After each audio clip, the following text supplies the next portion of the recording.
Welcome to Suman TV. Vitamin D deficiency చాలా మందిలో చూస్తూ ఉన్నాం కదా. అసలు ఏంటి విటమిన్ డి, అసలు ఎందుకు అవసరం మనకి? సో డెఫిషియన్సీ అనేది ఎందుకు వస్తుంది, వస్తే ఎలాంటి లక్షణాలు కనిపిస్తాయి?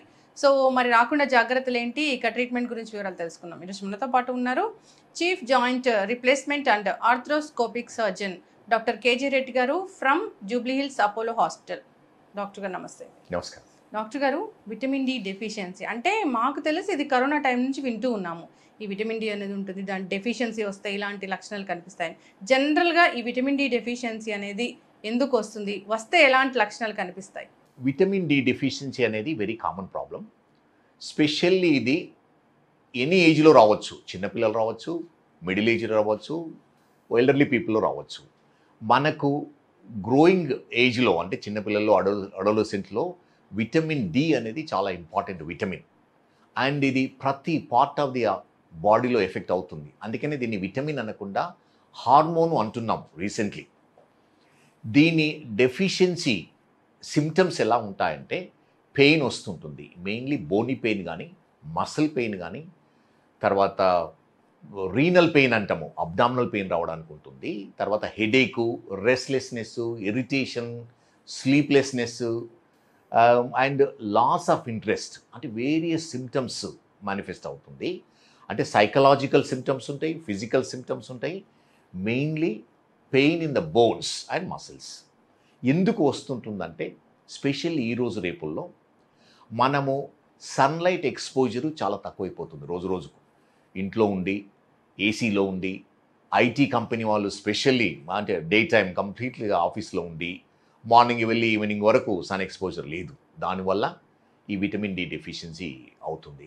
విలేజెస్కి వెళ్తే మోస్ట్ ఆఫ్ ది టైం బయట ఉంటారు ఎండలో, వాళ్ళలో చాలా తక్కువ ఉంటుంది vitamin D deficiency. Vitamin D deficiency అనేది కొలెస్ట్రాల్ నుంచి ప్రొడ్యూస్ అవుతుంది. మన స్కిన్లో ఉన్న కొలెస్ట్రాల్ విటమిన్ డిగా కన్వర్ట్ అవుతుంది సన్ రేస్ వల్ల. ఈ సన్ రేస్ ఎప్పుడంటే దాంట్లో ఉన్న అల్ట్రా వైలెట్ రేస్ ఉంటాయి, అది 11 AM నుంచి 3 PM ఉంటాయి ఆ వేవ్ లెంత్ ఉన్న అల్ట్రా వైలెట్ రేస్.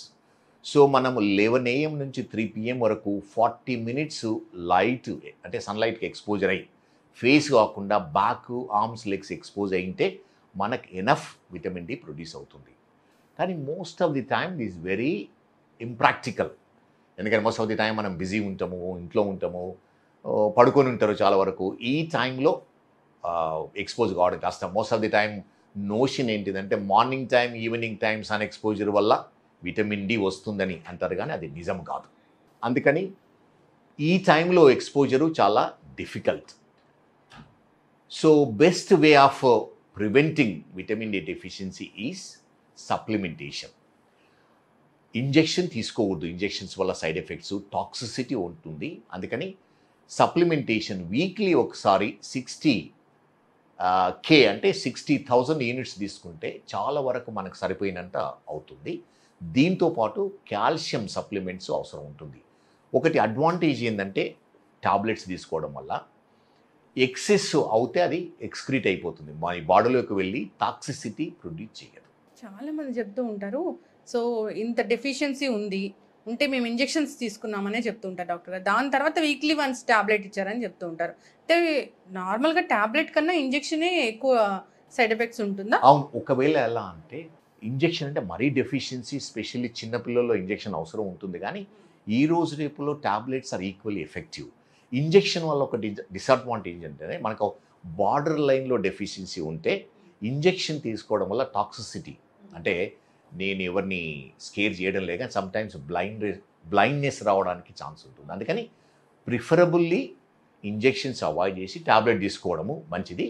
ఒకవేళ చిన్నపిల్లలు కానీ సివియర్ డెఫిషియన్సీలో ఉన్న వాళ్ళని మీరు అన్నట్టుగా ఒక ఇంజెక్షన్ తీసుకొని తర్వాత maintenance with tablets. Yes doctor గారు, సో ఈ కాల్షియం టాబ్లెట్స్ అనేవి చాలా డేంజరు. కాల్షియం టాబ్లెట్స్ తీసుకుంటే కనుక కిడ్నీలో స్టోన్స్ వస్తాయి అంటారు. సిమెంట్ ఇలాంటి వాటితో తయారు చేస్తారు, అందుకే వెయిట్ కూడా ఎక్కువ ఉంటుందని చెప్తూ ఉంటారు.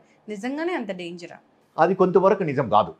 ఎవరికైతే renal stones, kidney stones tendency ఉందో ప్రాబబుల్లీ వాళ్ళు కాల్షియం ఆక్సలేట్ మెటీరియల్ తీసుకోకూడదు.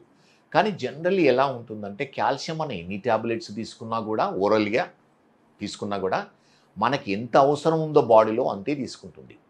మన ఎంత డిమాండ్ ఉందో అంతే తీసుకుంటుంది. చాలామంది కాల్షియం ట్యాబ్లెట్ తీసేసుకున్నామో మన బోన్స్ చాలా స్ట్రాంగ్ అవుతాయి అనుకుంటారు, అది నిజం కాదు. కాల్షియం తీసుకోవడంతో పాటు మన ఎముకలను కరెక్ట్ లోడ్ ఉంటేనే మనం కాల్షియం లోపలికి వెళ్తుంది. అంటే లోడ్ బేరింగ్ ఎక్సర్సైజెస్, స్విమ్మింగ్ కానీ, రన్నింగ్ కానీ, వెయిట్ లిఫ్టింగ్ కానీ చేయడం వల్లనే ఆ కాల్షియము లోపలికి వెళ్తుంది.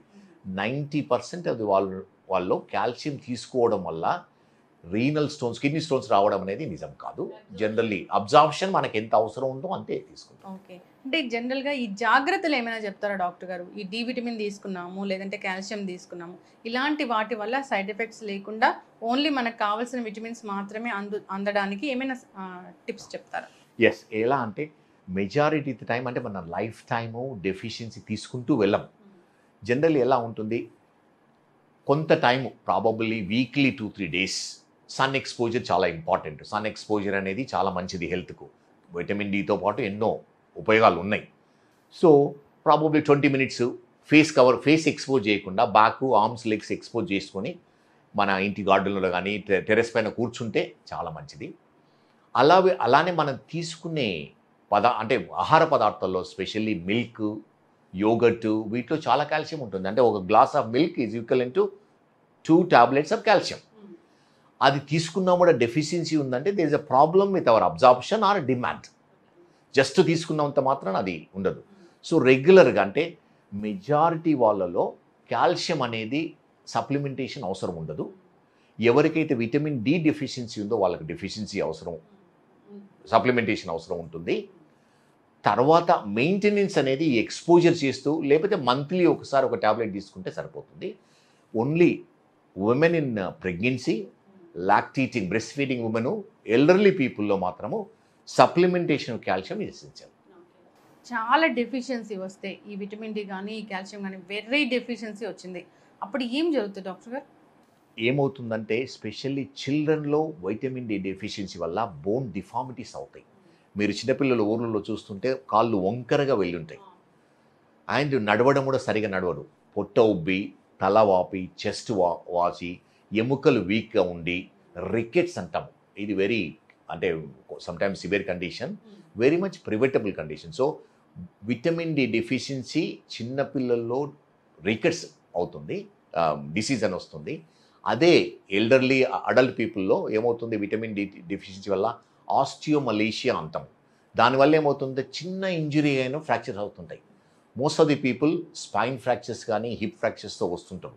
Vitamin D deficiency, calcium deficiency, osteoporosis వల్ల కూడా ఈ ప్రమాదానికి ఆస్కారం ఉంది. సో ఈ విటమిన్ డి డెఫిషియన్సీ రాకుండా ఉండాలంటే ప్రాపర్ డైట్ అనేది అవసరం, ముందుగా నిద్ర లేవడం అనేది చాలా అవసరం, ఎండకి ఎక్స్పోజ్ అవ్వడం కూడా చాలా ఇంపార్టెంట్ మీరు అన్నట్లుగా.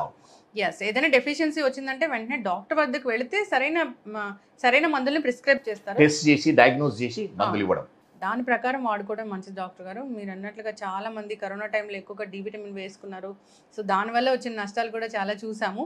అలా ఏదైనా over the counter of medicine వాడకుండా ఉండాలని చెప్పాలి. ఎస్, సో ఖచ్చితంగా జాగ్రత్తలు తీసుకోవాలని కోరుకున్నామండి. ఇక విటమిన్ డి డెఫిషియన్సీ ఉన్న వాళ్ళు ఎవరైనా ఒకసారి కాంటాక్ట్ చేయాలని కోరుకున్నాం. చక్కటి ఇన్ఫర్మేషన్ డాక్టర్ గారు, ధన్యవాదాలు. నమస్తే.